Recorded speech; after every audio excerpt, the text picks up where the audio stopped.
Hello everybody, just a short little film, this one, about the town of Wetherby, which is in West Yorkshire. And don't know too much about Wetherby really, other than it's a familiar name on the roadside signs heading north up the A1M. It usually gets to a point where it says Wetherby and the north, and then you pass by and you perhaps stop at Wetherby Services on the motorway. And I know there's a race course here. Don't know much about the race course other than they often have a lot of antiques fairs there which are featured on television. So I know that much about Wetherby, but I've not actually visited the town. So looking forward to that. And the first little bonus is, having arrived here in the Riverside car park, parking is free, and that's a real bonus. It's a real welcoming gesture, and I think it's a sign of a town that wants to encourage people to come into the town. Now that it's being bypassed by the main roads, they want people to come here and spend a little bit of time here. So that's what I'm going to do. Just wandering down to the river. This is the River Wharfe. So it's the same river that we saw up from Simon's Seat when we were up at Bolton Bridge and Bolton Abbey and Wharfedale, and it's made its way down as far as Wetherby, and then it will go on to Tadcaster and then join the River Ouse and make its way out to the Humber, out into the North Sea. And there was a warning when I did a bit of research before coming here. There was a warning about parking in this car park if you park too near the river. It's obviously been up at some point recently because there's sort of mud and silt all over, and obviously the water does come up and then it floods the car park or floods part of it, but it's okay at the moment.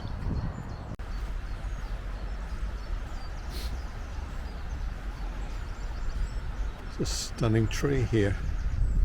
I think it might be a magnolia. Let's go and have a look at that. Ours at home was just coming into flower. Hope it's not been too blighted by the cold weather, but this looks absolutely fantastic, absolutely beautiful. Oh, look at that. That's wonderful, wonderful, wonderful tree. It's starting to lose some of its flowers. It's just well, still pretty well at its best. It's lost some of its flowers now. J.M.W. Turner could have visited Wetherby several times during his long association with Yorkshire, which began in 1797. The town was a busy staging post on the Great North Road from London to Edinburgh, which the A1 now broadly follows. Turner most probably stayed at one of the many inns before journeying into other parts of the county to sketch the hills and dales, castles and abbeys and the coast. It's a good summary of the best of Yorkshire, that really. The hills and dales, castles and abbeys and the coast. Built in locally quarried sandstone and gritstone, Wetherby Bridge is of 13th century origin and stretches across the River Wharfe in 6 arched spans.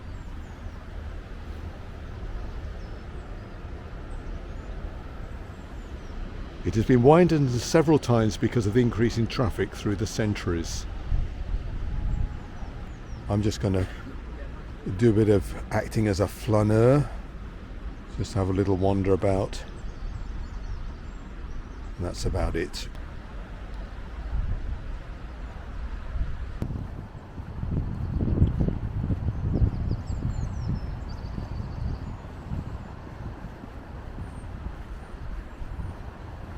You can see now how long the bridge is, with its 6 arches.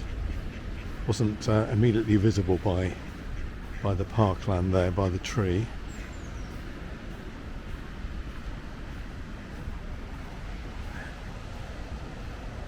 And there's a great group of mallard drakes, and then just one solitary female.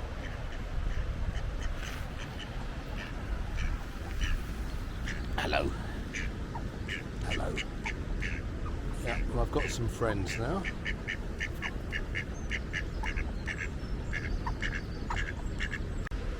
There's a lovely sign here that says, in 1233, Walter de Grey, Archbishop of York, forgave the sins of those who contributed to the building of this bridge. The original bridge was only 3.5 metres wide and humpbacked, frequently repaired. It was widened after flood damage in 1773. The bridge was further widened and raised in 1828. The present bridge is the result. So I like the fact that those who put a few pennies in, or shillings or pounds, towards the new bridge, they had their sins forgiven. But I don't know what that meant for the sins of those who couldn't afford to contribute. I suppose they were left in their sinful state. It seems a bit harsh, but different times. The Weir Garth. Golly, they like to tell you everything about what's going on here. It's fantastic, really, really good.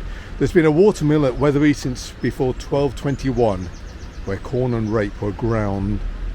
Later it was a sawmill until it burned down in 1944. The salmon steps opposite were built in 1871 at a cost of £30. The remains of earlier bridges, hi, across the river can be seen below the arches. So this is where the wharf makes its way down.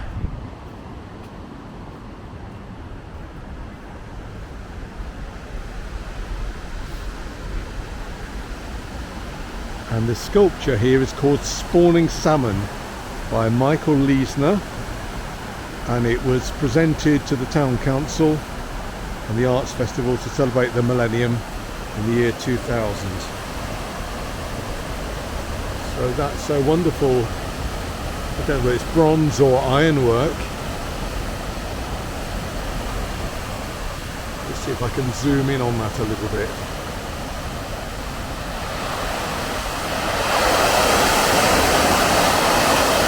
That's really good.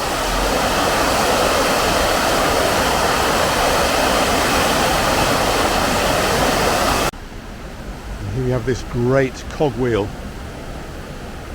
The cogwheel was unearthed in 1991 and was refurbished by the Wetherby Weir Preservation Trust, who in 1982 saved and restored the weir.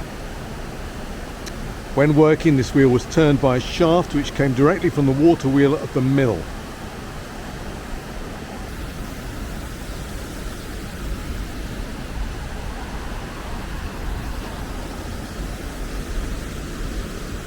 Some fine looking, quite new apartments with a wonderful view across the river and some similar buildings opposite. Just a very short walk along the riverside, just enough to give you an impression of it. See the weir, lovely views of the bridge and the remains or the mechanism of the old mill, and that's very pleasant. There's Wetherby Tennis Club over the back there. I can see flying balls. Just walking up from the river and spotted these magnificent magnolia trees again. Absolutely superb in the sunshine. And this is telling me it's the site of Wetherby Castle. The building behind, the flats behind, are called Castle Keep. There's a little bit of detail here, if I can read it. So during the civil wars which followed the death of Henry I, the Percy family built a castle on this site to guard the ford across the river wharf against raids by armies from Scotland, which then controlled England to the north of Yorkshire. Built without royal permission, it was demolished by order of Henry II. That's rather sad. So they didn't get planning permission and they had to knock it down. And one of the Main attractions for Wetherby, the Wetherby Whaler fish and chip shop.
I found the cheese shop, so I'll be back here in a moment or two.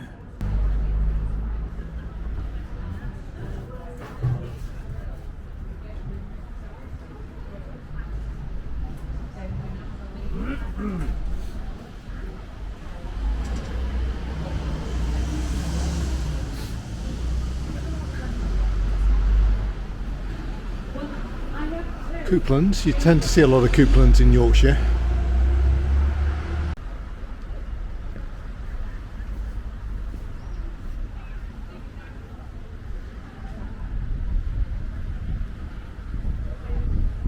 So this is the site of the Shambles, built in 1811 by the Duke of Devonshire for butchers' shops, each let for 3 guineas a year. And then it was converted into an open market which sold poultry and dairy produce. At the beginning of the Great War, these Shambles were used for miniature rifle practice. Okay.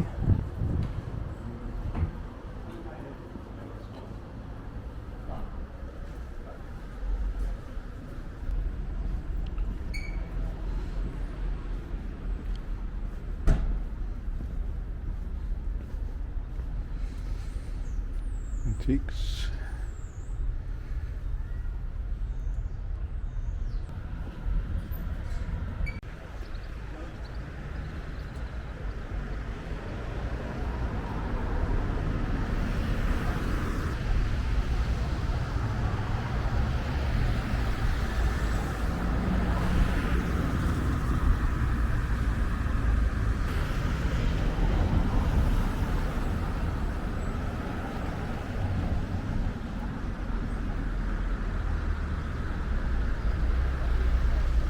There is the Huguenot Arch.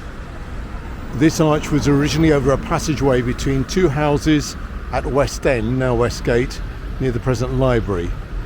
Local tradition says that they were probably built by the descendants of Huguenot Protestant refugees from France.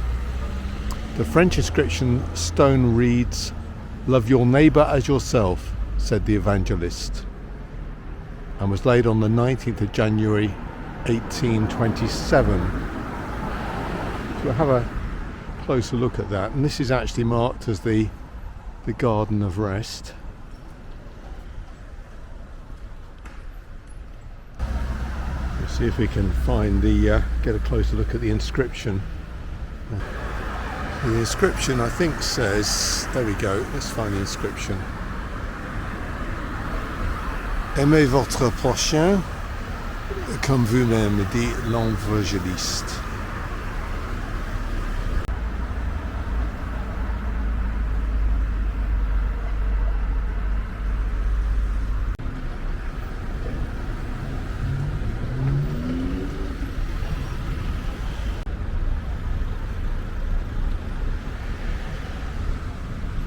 So we have the Yorkshire Rose sculpture, dedicated to those who have previously been involved in Wetherby and Bloom, but are no longer around.